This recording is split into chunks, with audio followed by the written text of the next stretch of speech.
مع الزمالك مع لاعب سويدي محترف في الدوري التركي؟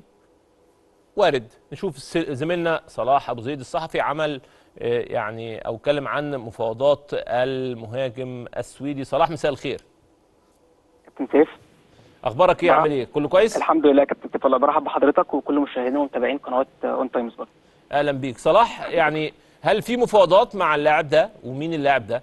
هو يعني لو الزمالك بيفاوض كارلوس ستراندبرج فدي مفاوضات كويسه قوي لنادي الزمالك، هتفيد النادي بشكل كبير، خاصه وان كمان كان في كلام في شهر 9 عن مفاوضات مع نفس اللاعب من النادي الاهلي.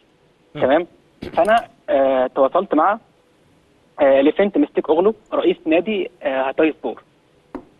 كلمته في فتره مفاوضات الاهلي الاولى. انا عايز اسالك سؤال يا صلاح دايما محيرني، ليه دايما اي لاعب من بره يفاوضوا الاهلي اسمع الزمالك، الزمالك يفاوض اسمع الاهلي؟